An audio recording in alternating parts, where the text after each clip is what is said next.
philosophy that, if followed to its conclusion, would involve everyone sitting at home and staring at their belly buttons all day. And I don't see that at all in this reading. I see how maybe you could spin it that way, but it tends to be a philosophy of action. It's living your principles, not just sitting at home and thinking about them. You're actually trying to be a person who practices justice, who does things like this out in the real world. So why do we study philosophy? Well, we have a limited time on this planet. Time's ticking. I'm halfway done with my ride on this merry-go-round myself, probably. So, if I'm lucky anyway. So, there's no other life than this one. Perhaps you're religious, perhaps you're not. It doesn't matter. You can apply philosophy either way to your life. If this is likely it, and we want to make the best of it.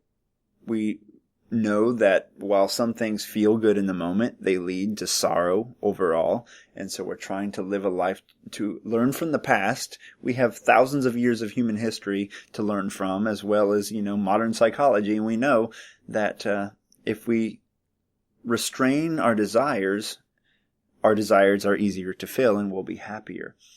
So we're trying to live a good moral life based on justice and, wisdom and courage and temperance, right? All these things that involve us controlling ourselves and living a good life.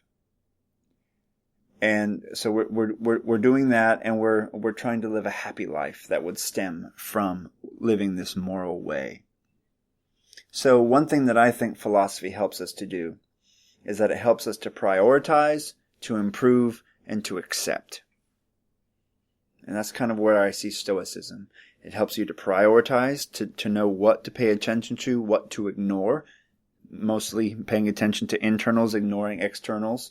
Tells you how to improve, how to accept the fact that you're going to die one day, which helps you to live a happier life now. Helps you to improve by reducing anger, helps you to be more generous, and it helps you to learn to accept those things that you can't change, which ties all back together to being a happy person. So, return to philosophy like you're going to see a doctor or a nurse or giving your mom a big hug when you had a boo-boo, right? It'll all be okay.